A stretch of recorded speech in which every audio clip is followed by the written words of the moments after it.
Assalomu alaykum, hurmatli televizor ko'ruvchilar, yaxshimisizlar? Dunyo Uyg'ur qurultiyi to'g'ri televiziyasi Uyg'ur ovozi suhbat programmasiga xush keldinglar. Men Hidoyat Musajon. Mushu vaqtinglar xayrlik bo'lsin. Hurmatli televizor ko'ruvchilar, 20 may kuni Yevropa parlamenti Yevropa ittifoqi bilan Xitoy o'rtasida o'tgan yilning oxiri tuzilgan mablag' selish kelishimini to'g'ritib qo'yish haqida maxsus qaror ma'qullagan. Ve ta ki Xitoy taraf Yevropa parlamentinin bir qism a'zolariga ve Yevropa birligining ba'zi organlariga Uyg'urlar masalasi sababli bu yil 22 mart yurgizgan embargo qarorini amaldan qoldirganga qadar Yevropa ittifoqi bilan Xitoy o'rtasida tuzilgan bu mablag' selish kelishimini to'g'ritishni davomlashtirganligini. Shundaqla bu jihatdagi butun muzokara va suhbatlarni to'xtatganligini jakarlagan edi. Undaqda Yevropa parlamenti tarafidan ilingan bu qarorning orqa ko'rinishi nima? Yevropa ittifoqi bilan Xitoy o'rtasidagi munosabatlarda Uyg'urlar masalasi qanday rol o'ynayotdi? Sizlarni bu jihatda atrofli tushunchaga ega qilish uchun bugungi suhbat programmamizga Dunyo Uyg'ur qurultiyining muavin raisi, Turkiyadagi Uyg'ur tadqiqot institutining qurg'uvchisi, strategiya mutaxassisi doktor Erkin Akram apandimni alohida taklif qildik. Hurmatli doktor Erkin Akram apandim, bugungi programmamizga xush keldingiz. Xush bulduk, rahmat. Hurmatli doktor Erkin Akram apandim, agar muvofiq ko'rsangiz suhbatimizni rasmiy boshlashdan burun oldi bilan stansimizning Yevropa ittifoqi bilan Xitoy o'rtasida yaqindan buyon jarayon qilayotgan ixtilof va to'qinishlar haqida hozirlagan xabarimizni ko'rganlarımizga qayta eslatib o'tsak, undan keyin suhbatimizni davom qilgan bo'lsak qanday deysiz? Hay bo'ladi. 20 may kuni mustabid kommunist Xitoy hokimiyatiga yana bir qattiq zarba Yevropa parlamentidan keldi. Shu kuni Yevropa parlamenti Yevropa ittifoqi bilan Xitoy o'rtasida o'tgan yilning oxiri tuzilgan mablag' selish kelishimini to'g'ritib qo'yish haqida maxsus qaror ma'qulladi va toki Xitoy taraf Yevropa parlamentining bir qism a'zolariga va Yevropa birligining ba'zi organlariga Uyg'urlar masalasi sababli bu yil 22 mart yurgizgan embargo qarorini amaldan qoldirganga qadar Yevropa ittifoqi bilan Xitoy o'rtasida tuzilgan mablag' selish kelishimini to'g'ritishni davomlashtirganligini, shundaqla bu jihatdagi butun muzokara va suhbatlarni to'xtatganligini jakarladi. 20 may Yevropa parlamentida o'tkazilgan ovoz berish yig'inida mazkur qaror 599 nafar parlament a'zosining qo'llab ovoz berishi, 30 nafar parlament a'zosining qarshi turishi va 58 nafar parlament a'zosining ovoz berish huquqidan voz kechishi bilan rasmiy qabul qilindi.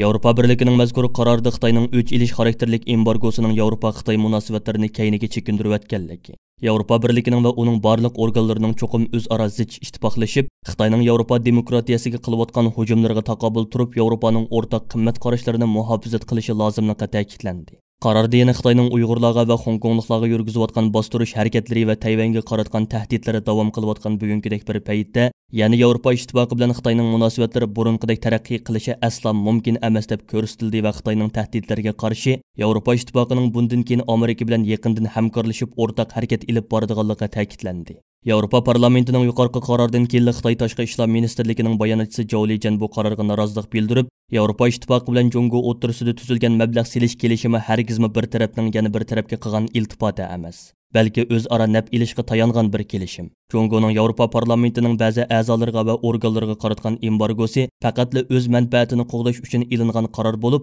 biz Yevropa ittifoqining embargosiga embargo orqali javob berdik. Bizning bu javobimiz haqli bir javob deb ko'rsatdi. Yevropa ittifoqi bilan Xitoy 7 yillik suhbatdan keyin oxiri o'tgan yil 12 oyning oxirida g'oyat zo'r so'mlik mablag' selish kelishimi tuzgan bo'lib, Yevropa ittifaqidagi 27 davlat va Yevropa parlamentining uni tasdiqlashi kerak edi. Xitoyning Uyg'urlar ustidan yurgizayotgan majburiy emgak tuzumi toza yuqori pallaga ko'tarilgan bir paytda tuzilgan bu kelishim, ayni chog'da Yevropa ittifaqidagi ba'zi davlatlarning qarshiligiga uchrab qolmasdan, Dunyo Uyg'ur qurultiyi va xalqaro kishilik huquq tashkilotlarining qattiq noroziligini qo'zg'agan edi. Yevropa ittifoqi bilan Xitoy o'rtasidagi munosabatlarning yomonlashishiga sababchi bo'lgan bir-birini jazolash harakatining qisqacha jarayoni tuvandikicha. Oldi bilan Yevropa parlamenti 2020 yili 17 dekabr Xitoyning Uyg'urlarga qaratgan majburiy emgak tuzumiga qarshi jazolash tadbirlaridan yo'lga qo'yish haqida maxsus qaror qabul qildi. Buning bilan Sharq Turkistondagi bostirish siyosatlarida jinoyat javobgarligi bor deb qurilgan Xitoy amaldorlarini jazolash va Xitoyning Uyg'urlarga qaratgan majburiy emgak tuzumiga sherik bo'layotgan va uningdan naf ilayotgan Yevropa shirkatlariga cheklash tadbirlarini yo'lga qo'yishning yo'li rasmiy ochildi. 2021 yili 22 mart kuni 27 davlatga vakillik qilayotgan Yevropa ittifoqi Uyg'urlarga qarshi yurgizilayotgan irqiy qirg'inchilikda jinoyat javobgarligi bor deb qurilgan 4 nafar Xitoy amaldoriga jazo yurgizganligini e'lon qildi. Bu Yevropa ittifoqining 1989 yilidan buyon tunji qitim Xitoyni jazolashi bo'lib hisoblanadi. Yevropa İttifaqının mazkur qaroriga Yevropa birligida bo'lmagan Amerika, Kanada va Angliyaning qo'shilishi bilan jami 30 davlat tarafidan o'rtaq ilingan tarixiy bir qaror bo'lib qoldi.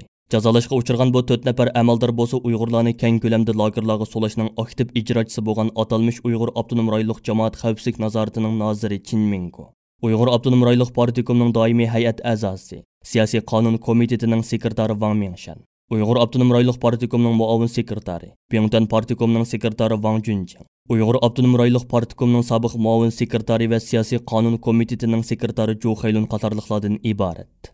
22 mart kuni Amerika Uyg'urlarga qaratilgan irqiy qirg'inchilikda roli bo'lgan Sharq Turkistondagi jallod qo'shin atalmish ishlab chiqarish va qurilish Pyongyang partiya komitetining sekretari Wang Junjing va atalmish Uyg'ur Avtonom rayonlik jamoat xavfsizligi nazoratining noziri Chin Mingo'dan iborat bu 2 nafar Xitoy amaldorini yer shari magnitskiy qonuni orqali jazolaganligini e'lon qildi. Buningdan qattiq sarosimiga tushgan mustabid kommunist Xitoy hokimiyati shu kunida buningga darhol o'ch ilish xarakteridagi harakat bilan javob qaytardi. Xitoy hukumati Jungo haqida yolg'on va saxta uchurlarni yomon g'arazda tarqatgan deganni ilgari surib turib, Yevropa parlamentining a'zolaridan Reinhard Butokofer, Michel Gehler, Raphael Glucksmann, Ilhan Küçük, Merim Lexman, Sijort Weimer, Samuel Kogolati, Doyle Sakalny va germaniyalik tadqiqotchi Adrian Zinis qatorliqlardan tarkib topgan 10 kishiga va shundaqli Yevropa Kengashi siyosiy va xavfsizlik komiteti, Yevropa parlamenti kishilik huquq tarmoq komiteti, Germaniya Merkat tadqiqot markazi, Daniya Demokratik ittifoq fondi jamiyati qatorliq 4 o'ringa jazo tadbiri qo'yganligini jakarladi. 26 mart kuni Xitoy hukumati yana Angliya parlamentining Nusrat G'ani qatorliq 5 nafar a'zosini o'z ichiga olgan 9 nafar shaxsga va Angliyadagi Xitoy tadqiqot guruhi, Konservativlar partiyasining kishilik huquq komiteti, Uyg'ur sud kollegiyasi, Eskiz advokatlar birlashmasi qatorliq 4 o'ringa yomon niyat bilan ig'vo tarqatgan, yolg'on uchur tarqatgan degan bo'hton bilan jazo yurgizganligini e'lon qildi. Buning bilan to'xtab qolmagan Xitoy hukumati yana 27 mart kuni Amerika Xalqaro diniy erkinlik komitetining raisi Gail Manchin va muavin raisi Tony Perkins, shuningdek Kanada parlamenti a'zosi Michael Chongga embargo yurgizganligini e'lon qildi. Xitoyning 3 ilish xarakterlik bu xil qilmishi Uyg'urlar masalasida G'arb dunyosi bilan Xitoy o'rtasida yuz berayotgan talash-tortish va to'qinishning yanada kuchayishiga sabab bo'ldi. Yevropa İttifaqida Xitoyga qarshi sadolar uzluksiz kuchaydi. Angliya parlamenti 22 aprel kuni Xitoyning Uyg'urlarga yurgizayotgan qilmishlarini birdak ovozda irqiy qirg'inchilik deb qabul qilish orqali Xitoyning bu xil o'ktamligiga ajallik javob qaytardi. Yevropa birligining a'zosi bo'lgan Litva parlamentining 20 may kuni Uyg'ur irqiy qirg'inchiligini rasmiy qabul qilib qaror ma'qullashimi mohiyati Yevropa İttifoqining Xitoyga qaytargan yana bir inkosi edi. Kuzatuvchilarning qarashicha o'tgan yilning oxiri Xitoy bilan Yevropa İttifoqi o'rtasida tuzilgan mablag' silish kelishimi Xitoy uchun hayotiy qimmatga ega bo'lib, Xitoy yuqorqidek 3 ilish xarakterlik embargolari orqali o'zining putiga o'zi palti chapgan. Chunki bu qitimqi mablag' silishni to'g'ritish qarori Xitoyning iqtisodiy sistemasi uchun og'ir ziyonlarni paydo qiladi. Xitoy embargo qo'ygan siyosiy yo'llarning biri. Yevropa parlamentining Germaniyadan bo'lgan a'zosi Reinhard Butokofer Yevropa parlamentining qarori haqida to'xtalib, Xitoy chotni xato so'qib kelyotdi. O'zlarining bu xatoliqidan saboq elishi lozim deb ko'rsatdi. Hurmatli doktor Erkin Akram apandim, yuqorqi xabarni anglab o'tdingiz. Sizcha Yevropa parlamenti tarafidan 20 may kuni Yevropa İttifoqi bilan Xitoy o'rtasida o'tgan yilning oxiri tuzilgan mablag' silish kelishimini to'g'ritib qo'yish haqida olgan qarori nimadan derak beradi? Bu qarorning Xitoyga ko'rsatadigan ta'siri nima? Oldi bilan mushu haqida o'zingizning qarashlarini ekran oldi ko'rganlarga bayon qilib o'tgan bo'lsangiz. Buni hammamiz bilgandek, Muşu buldu ahırlarda bu Avrupa Birliği'nin ki Xitay bilan arasındaki imzalaşış bilan bütün muşu Amerika olsun bütün dünyanı biraz ensreşke saldı. Çünkü Avrupa Birliği ve Xitay bundan keyin muşu ticaret ve iktisat cihette bir hemkarlık kirgen takdirde dünyanın ki siyasi temponluğuma özgürdü deb bir ensreş batı. Ama lekin bu keyingi vaqtlarda, ya'ni 3-chi ayga kelgan chaqda Yevropa Birligi shundaqla Amerika, Kanada qatorliq davlatlar bilan o'xshash vaqtda Xitoyningki mushu inson haqlari jihatdagi dafsandachilikqa qarshi bo'libmi mushu Uyg'ur masalasiga qarata bir Xitoyni jazolantirish bir qaror oldi. Bu yerda hamda Xitoyda, ya'ni Sharq Turkistonda zulüm ilip bağan əməldarlarını və şundaqla Bingtuandək bir organı bir cəzalandırışınınki nişanıға aldı. Bu ilişkiler Xitay dərhal bununla inkaz bildirdi və Avropa Birliği'ye karşı misli, yani onundan mı bir neçə həz bir jaza berishga tirishdi. Ya'ni 10 adam ve şundaqla 4 organga bir jaza berishga tirishdi. Yani bu jaza berilgan adamlarning ichida bu Avrupa parlamentosunun a'zolari var, siyosiyonlar var, tadqiqotchilar var ve organlarning ichidami tadqiqot organlari var. Yani demek ki bu bir intikam iliş bir siyaset bo'lganligini Avrupa Birliği bunu köydü. Hem de bu iki devletning arasında ticaret ile münasebetlik bu kilişimning karar çıkışı Avrupa parlamentosundan çıkış lazım. Ama parlamenterler mi jazaga algandan keyin demek ki Xitoy bu yerda bunun akıbeti nima bo'lsa bo'lsin, mayli men shuni qilaman dedi. Avrupa Birliği hem de bununla qarabmı hayran kaldı. Yani bunun qilganligini bir intikam ilish ve bir yerga tayandıgan, yani kanunga tayandıgan bir intikam emas. Avrupa Birliği ve G'arb devletler xalqaro qonunlarga, mushu G'arbninki qimmat qarashlariga tayandırıp bir haqli tarafi bordi. Yani jazolaganma shu zulmni ilib borgan amaldorlarni jazoladı. Ama Xitoy bo'lsa qar qo'yaq Xitoyni tanqid qilganlar, Xitoyga qarata ba'zi fikrlarni bayon qilganlarning hammasini jazolagan bo'ldi. Bu G'arb davlatlarininki bu inson haqlari ko'z qarashiga, qimmat qarashlariga xilof bir ahvol. Shuningga bu da hamda ma'bu 5-oyninki 20-sida bir Avrupa parlamentosu bir qaror ilib bunu to'ngtib qo'yish degan qaror oldi. To'ngtib qo'yish degan gap hamda buni amaldan qoldirdi degan ma'no kelmaydi hamda. Agarda vaqti soati kelsa, muhit va sharoitlar to'shsa, bunga qarta balki yangidan boshlashning kimi ehtimoli bor deb bundoq ko'rdi hamda. Hamda buni diqqatga bultudan tortib bu hozirgacha shu G'arb davlatlarininki Xitoy bilan bo'lgan bu xil bir-birini jazolantirish harakatlariga qaraydigan bo'lsak, bu masalaninki markazida Uyg'ur masalasi bor. Yani Uyg'ur masalasi yine bu ichki dunyoninki talash tartib qilayotgan bir masalaga aylanyapti. Yani Uyg'ur mesele, yani Sharq ve G'arbni ikkiga bo'layotgan bir ahvolninki yana bir yangi bir misoli bo'lgan bo'ldi. Gerçi bu Uyg'ur meselesi bu iki, yani Avrupa Birliği bilan Xitoyning arasındaki eng muhim mesele bo'lmasmi? Esasen şu iqtisadi ticaret meselesi bo'lg'ashqa. Ama bu Uyg'ur meselesi bu iki devletning arasındaki bu bir-birini jazolantirishninki bir sebebi bo'lib qoldi. Uzun müddetlik bir sebep bo'lmasmi, vaqtincha bir sebep bo'lib qoldi. Bu jihatdan deganda Uyg'ur meselesinin xalqaroda muhim yerini olganligi ve bu davoninki xalqaroviylashganligini ko'rsatdi. Xo'sh. Rahmat, hurmatli doktor Erkin Akram efendim. Siz yuqoridami deb o'tdingiz, ya'ni Uyg'urlar masalasi sababli dunyoning ikki tarafga, ya'ni G'arbdan va Sharqdan iborat ikki tarafga bo'lingan bir holat shakllanyotdi deb. Endi Yevropa parlamentining yuqorqi qarorini elishiga hamda asosiy jihatdan Uyg'urlar masalasi sababchi bo'lgan. Sizce Uyg'urlar masalasining Yevropa ittifoqi bilan Xitoy o'rtasidagi bu munosabatlarda buncha muhim rol o'ynashidagi asosli sabablar nimadir? Siz bunga qanday qaraysiz? Hamda Uyg'ur meselesini esas olgan chog'da, yani shu G'arb davlatlarininki sahip bo'lgan xalqaro qonun, demokratiya, tuzum, qonun jihatdagi bu erkinligi, yani o'z oldiga yani hukumatga, siyosiy partiyaga ya da meclisga bog'langan bir ahvol emas, yani o'z oldiga erkin ishlaydigan bunday bir ahvol.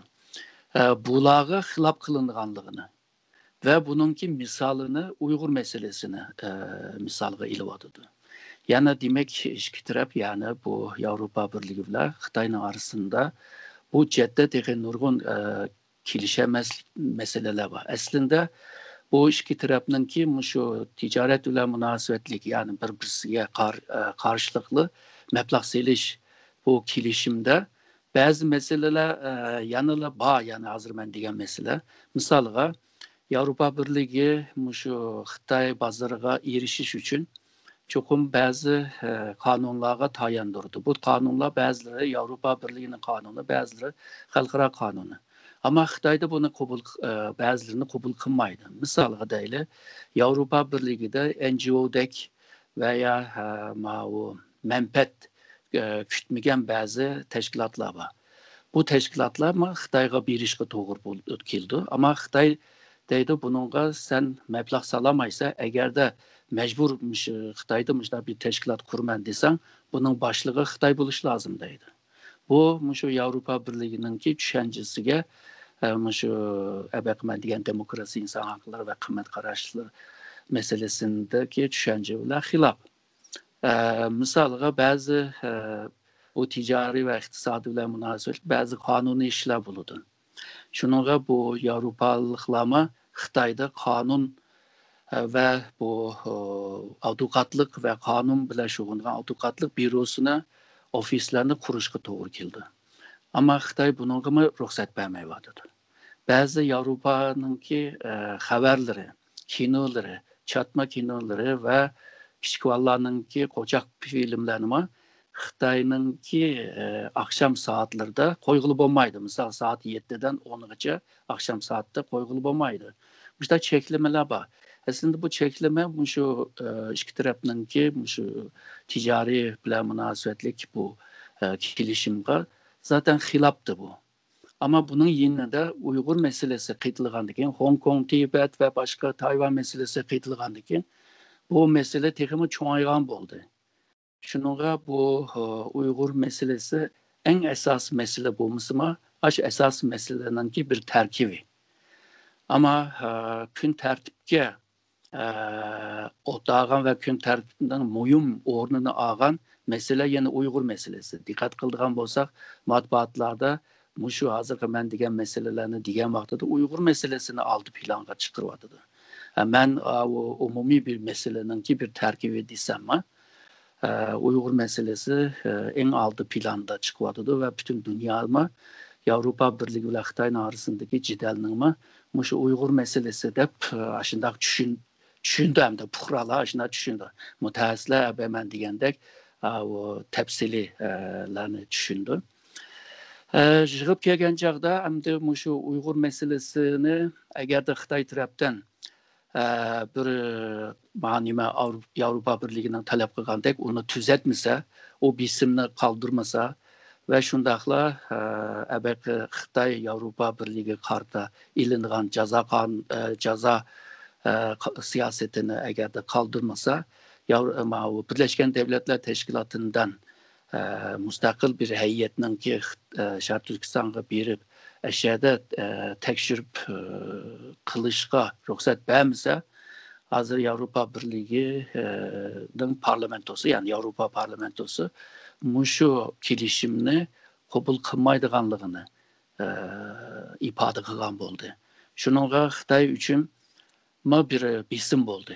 Çünkü Xitay hem ticari cette hem şu G'arblarning ki qimmat qarashli chetda ham Uyg'ur meselesi chetdan agarda bir tuzdish yoki yangi bir siyosatni ilib bormagan taqdirda Yevropa buni devamlı bir bisim vasitasi qilib ishiltalaydi.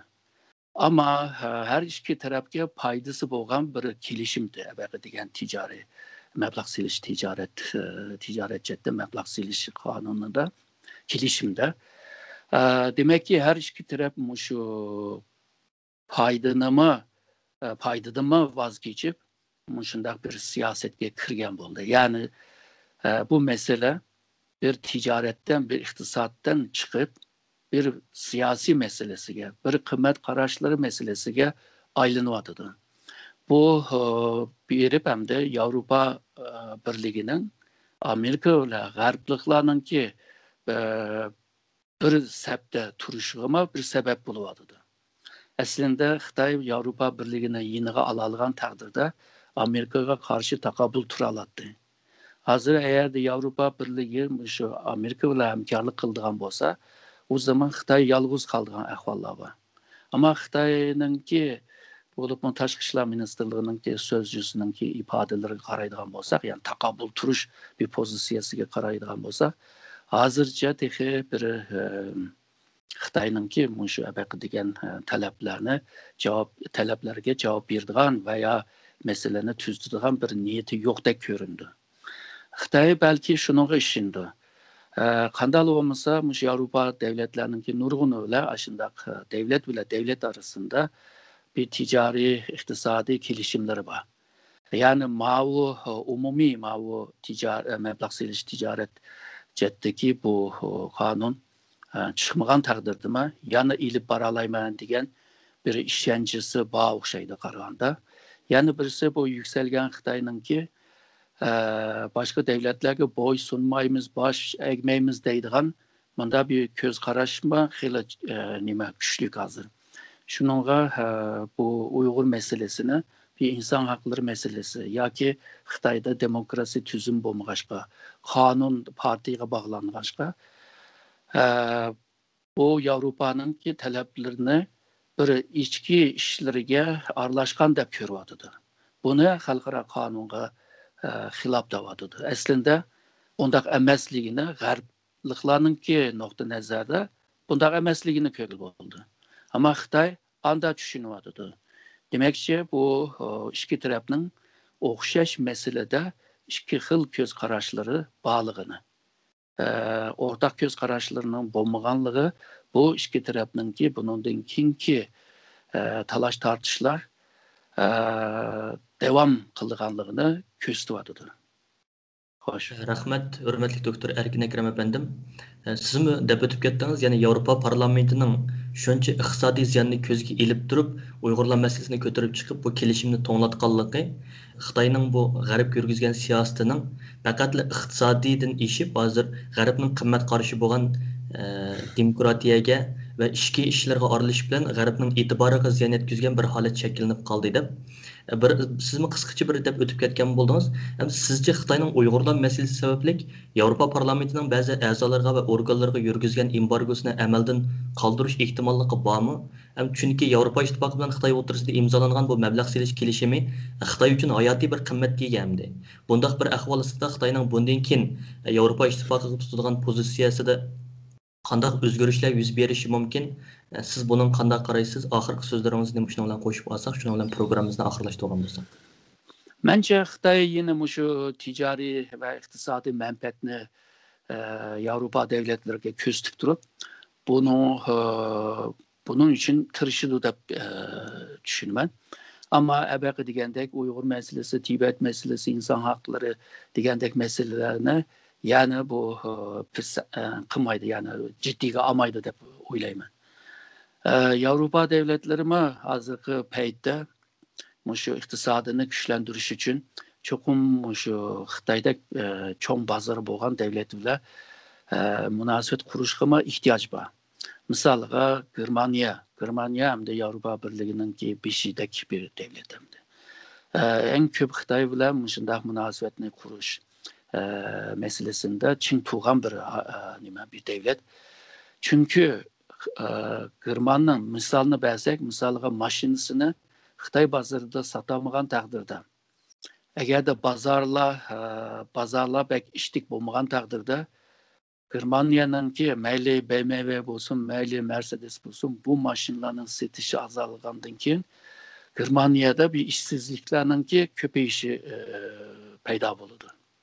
Bunu bu 100 min degan son emas, yani 1 milyon, 1,5 milyon insanın ki taqdirini alakadar kılıdı. Şununla bu Avrupa bir baza, yani Xitoydagi bir bazarni yuturib qo'yishni xohlamaydi. Yani bu iqtisod chetdan degan chog'da bir-birisi bilan yangidan bir muzokara qilishning kimi ehtimoli bor. Ben dedim to'ngtib qo'ydi, buni rad qilmadi hamda. Yani bir chetdan desek, bu ben degan şu qimmat qarashlari chetda. Eğer de g'arb devletlerde bu qimmat qarashlarini yuturib qo'ysa, g'arb bo'lmaydi hamda. Şununla bu g'arbliklar chetdimi yana ching turishga yana majbur qiladi. Yani birisi Amerika Xitoyga qarta ilib borgan bu strateji raqobat siyosetinde Avrupa Birligining g'arb davlatlarininki o'zining yinida turishini xohlaydi ve aşını qilish uchun, amallashtirish uchun tirishyapti.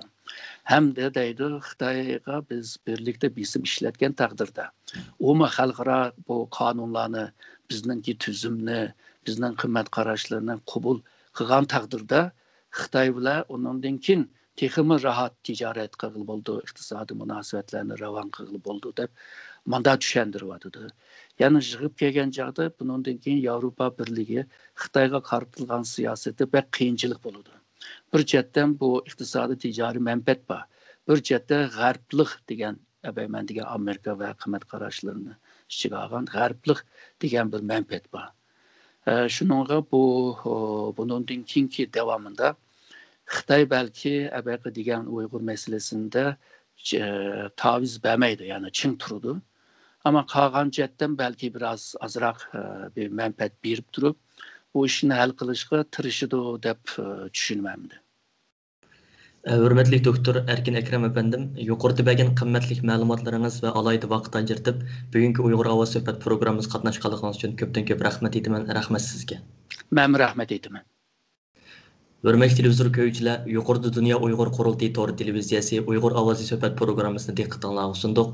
Yoqtirib ko'rganinglar uchun ko'p rahmatimizni bildiramiz. Keyin qaytamoq suhbatimizda ko'rishcha omon bo'lgaysizlar. Xayr xo'sh.